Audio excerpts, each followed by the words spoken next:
Good morning, everyone. How are you all doing today? I am still here in San Diego with the fam. I'm gonna be spending the day with the momster, and then actually I don't know what I'm doing the rest of the day, but we're gonna get some breakfast, do some yoga, some other fun stuff, and today I also wanted to talk about how to get back on track with health in general during a pandemic. I got a question in comment section of one of my videos, I don't remember which one, but to the person that asked this question, thank you. You inspired this video, and I wanted to address it because I feel like this is something I know a lot of people are struggling with, because getting back on track when the track is like a different track, you can't be on the original track because of the disaster that is 2020. You have to build a new track. So I guess we're talking about building new tracks rather than getting back on track. But anyway, I will get to that later. This morning, starting off with a little chai latte. If you saw my last video about testing cinnamon for insulin sensitivity and appetite regulation, you will know why I'm doing this, but also I like chai lattes and I make them regularly anyway, so it's not for a specific purpose other than I was inspired by my last video to have more chai lattes. Look at how much foam I got on it. This is incredible. It's such a foamy latte. Here's my secret chai latte recipe if any of you want to make this. My mom's over here nodding like, yes, I want to learn how to make the secret chai latte recipe. So I don't do like chai tea, chai latte. I just make my own chai spice and just use that to flavor milk, basically. It's like hot chocolate, but with chai spice. So I did 1 teaspoon of cinnamon, about 1/4 teaspoon of ginger, maybe like 1/16 of a teaspoon of cardamom, maybe just a pinch of cardamom, and then the tiniest amount of cloves. And then I wanted to make it a pumpkin spice chai latte. So I threw in, I think, just a little bit less than 1/2 teaspoon of the like Trader Joe's pumpkin spice mix. So I just mix that spice up because I don't throw all of it into like one latte. Did a little bit of vanilla almond milk, a little bit of hot water. Oh, and I added the key ingredient, the star of the show, chaga. I feel like with all of the immune boosting benefits of chaga, I have not been giving it enough hype lately. It's something that I have been regularly consuming because of its very strong immune boosting properties, and I just hasn't made it into my videos. So I wanted to make sure that I mentioned this because chaga is amazing. So human trials on chaga are limited, but there's a lot of really great animal studies to suggest that chaga may help reduce inflammation as well as modulate the immune system. Chaga has been shown to promote the formation of beneficial cytokines, which stimulate white blood cells that help fight off harmful pathogens. As a result, chaga may be beneficial in helping fight off everything from like cold to more serious illnesses. Now, given the current state of the world, I don't want this to be misconstrued as medical advice. I am not saying that chaga is going to protect you from getting sick with the 2020 pandemic.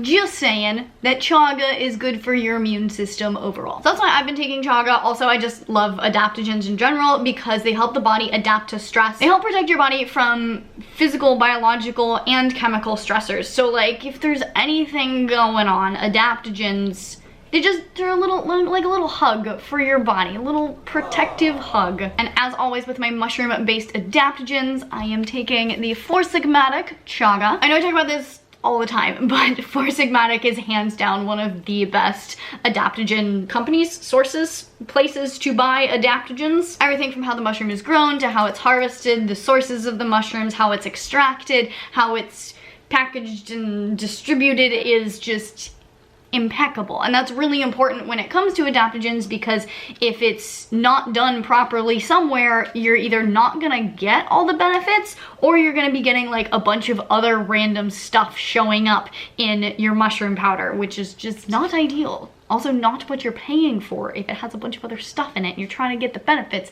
of the adaptogen. So if you want to give chaga a try or any other fun adaptogenic mushrooms, definitely recommend checking out SIGMATIC. As always, you can use my code FITAndNerdy to get yourself 15% off any order. I will leave a link down in the description box below.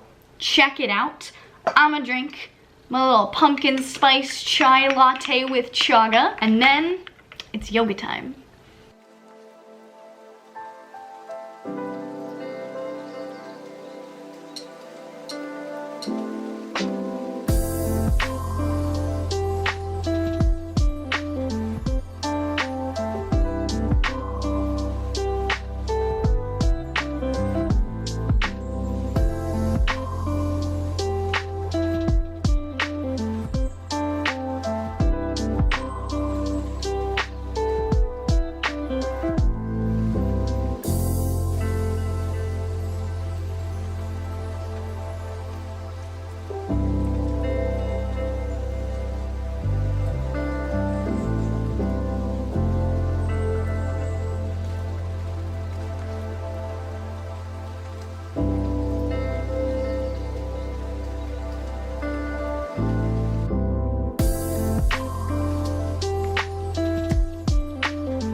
best place to do yoga. If I lived here, I'd be here every day doing the yoga thing. Yoga complete. That felt amazing. It was a beautiful experience. And now we are off to go get some food, go into the one and only Trilogy, because where else would I go while I'm in San Diego?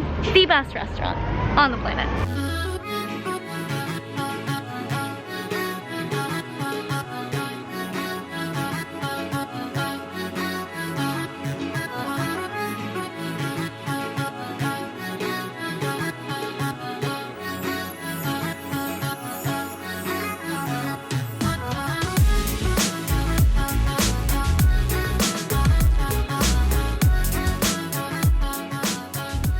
So we got some vegan mac and cheese. Look at this. It has eggplant, bacon, pesto, cashew cheese? I'm not sure. And then vegan nachos, which are just like quinoa and beans and guacamole and more vegan cheese and all of that goodness. I got myself a little kombucha. Mom and brother got some beautiful looking smoothies. We're just splitting all of this. So excited. So we also got this because we are a family of shockaholics that loves a good dessert. So gluten-free brownie, 2 scoops of ice cream. It's coconut based, dairy-free ice cream. And it's vegan, so it must be healthy. Exactly. But yeah, we're gonna demolish this in about 2 seconds. 2 seconds later. 2 seconds later, and we demolished it like gremlins. It is now many hours, multiple client calls later. I am quite hungry. My mom is very graciously prepping dinner for us right now. I'm gonna have some turkey soup, leftover turkey from Thanksgiving. I want to talk about getting back on track during a pandemic, or like I said in the morning, building a new track during a pandemic. Here's the thing about health and the disaster that is 2020. I think for a lot of people, and definitely for me, one of the hardest things has been that it kind of just feels like we're constantly in limbo. It's not like there was a switch flipped and we're like, okay, this is the new normal, we need to move on and learn how to deal with this. We've just kind of been told over and over that things are like opening back up, going back to normal, and then things shut back down again, and we're stuck waiting for things to get back to normal, because they will be eventually, but we just don't know when. And in playing this waiting game, it's a lot easier to let things slide because it feels like there's an end in sight even if we don't see the end in sight. So it's easy to be like, oh, well, you know, it's okay if I'm adopting this bad habit because we're in a pandemic and it's gonna be over eventually and I'll get back on track. And like, yes, it is totally okay if you've adopted some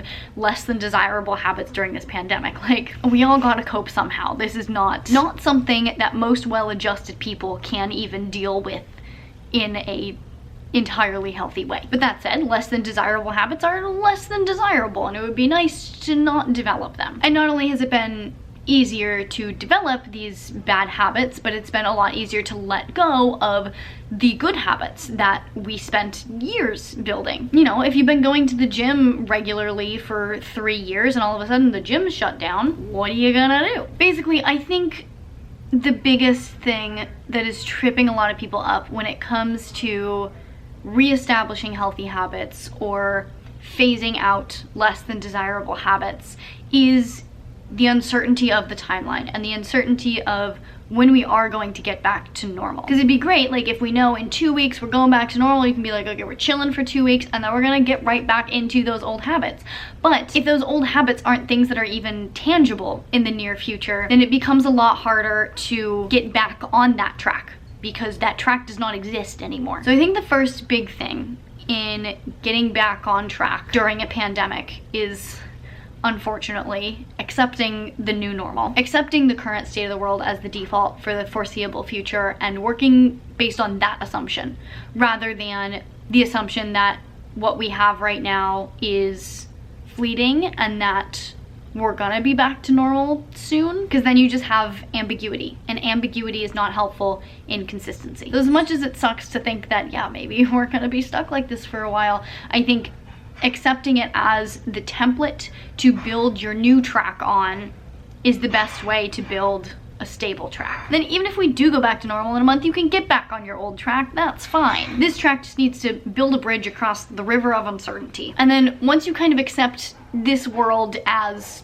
the current world that you're gonna build your new track in, you can start establishing a quarantine routine. Quarantine habits. You can use the track that you were on as a template to build the new track and just do quarantine swaps. So let's say you were going to the gym 5 days a week before quarantine. Now work out at home 5 days a week. Find some sort of workout that is sustainable and enjoyable for you to do from home. It doesn't have to mimic what you were doing at the gym. That's something that I've really found is like, apparently I don't really enjoy lifting at home very much. I much prefer doing like yoga or animal flow or other kind of stuff that challenges me and pushes me in a different way. If you used to drive to work, back when driving to work was a thing, something that you can do to replace that is walking to and from work if you're working from home. Take that 10 minutes that you had been spending driving to work and just go for a couple laps around the block. Then after work, another couple laps, go back home. Not only is this a great way to get an activity, honestly, I recommend this to like anyone working from home, pandemic or not, but it's also a great way to make that separation of work and home. Even if you're literally like working from your bedroom and you sleep in the same place that you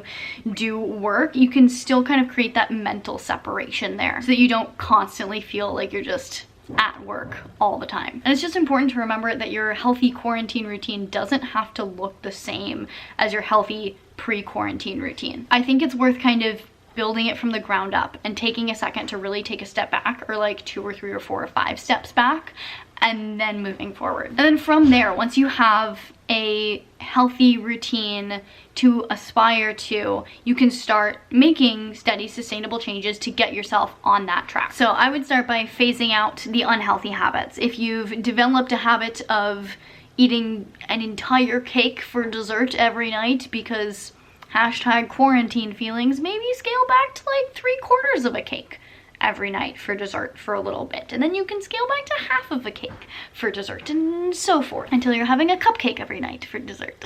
Alcohol consumption has gone up a lot due to quarantine. If that is a habit that you have developed, then you can work on slowly scaling that back too. Instead of having 5 drinks a week, maybe have 4 drinks a week for a bit, and then 3, and then maybe 2, and maybe 1, and then maybe none. And then from there, or simultaneously, if you feel ambitious, you can start phasing in your new healthy habits. So maybe you start scaling up the number of times per week you cook your meals from home instead of ordering delivery. I know I have been ordering a lot more takeout than usual for some reason during this pandemic, even though I've been working from home for quite a while. You can slowly increase your number of workouts per week or your total step count per week. The point is that building this new track, your quarantine track, it's okay if it takes time. It's okay if you take it step by step.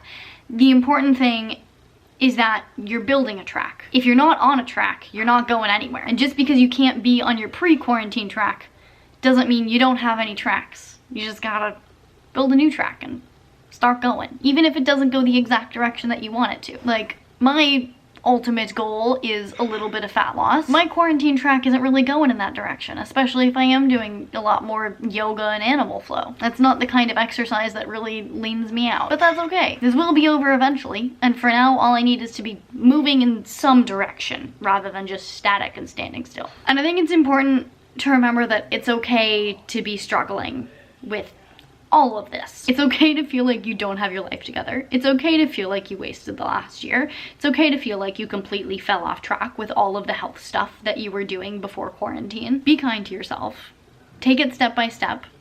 Do what you can, and don't feel guilty for the stuff that you can't. Since the original question was about how to get back on track during a pandemic, I am gonna give a brief little shout out to my program, Project Comeback, which is literally designed to get you back on track with your workouts and actually sleep, stress, and nutrition. All the workouts have dumbbell substitutions, so you can do it at home if you have a set of dumbbells. I'll leave a link to that in the description box below. But my mother just called me. Apparently dinner is ready, so I'm gonna go eat because I'm now even hungrier. We have dinner, leftover Thanksgiving turkey with a ton of vegetables, broth. I think is this broth from the turkey? Amazing. And then also some Barazi bread bites. These are amazing little gluten-free bread balls that I am obsessed with. Highly, highly recommend. Not nutritious in any way, shape, or form, but definitely delicious.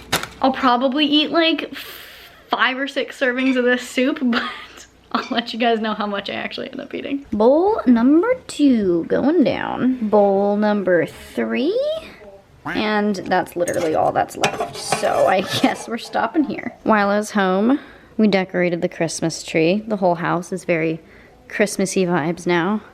And I love it. Just something about it that's so cozy and so lovely. Our Christmas tree is always just like a hodgepodge of random different kinds of ornaments. My mom usually does put on like some red baubles, but she hasn't done that yet. And I kind of love it. Like it feels very homey and cute. But also I love a good like hashtag aesthetic tree that, you know, is like color themed and just trying to be pretty. And I was thinking about it, like I'm so curious as to what other people do for their Christmas trees. Like, leave a comment down below. Is your tree just like a hodgepodge of random ornaments that you've collected throughout the years? Or is it like a pretty tree? Genuinely curious. Alrighty-o. I feel like I haven't eaten much today, but like I'm just genuinely not hungry. But I am gonna have a little dessert. Some of the blank sort chocolate that I got in that chocolate subscription box that I told you guys about in the other video. Super stoked about it. Maybe some tea later to like round out the night. And yeah, I think that will be it for the night. If you guys have any other advice or just thoughts on building a healthy quarantine routine and like getting back on track during a pandemic, please leave them down in the comments below. It's no secret that it's something that I've been struggling with the vast number of times I've changed my workout routine. As cases are currently rising again, I hope you guys all are staying healthy, staying safe. If you have any other requests for video topics in regards to like navigating health in quarantine, let me know, or any, like literally any video topic suggestions that you want to see. And yeah, I'm gonna stop rambling now. If you liked this video, please give it a big thumbs up. Really does support me and my channel. Really genuinely appreciate it. Please share this video with your friends, your family, and your neighbors. If you want to see more videos from me all about health and fitness, you can check them out over here. To see future videos from me, make sure you hit that subscribe button, hit the little notification bell so you get notified when I post a video, and I will see you very soon. Bye.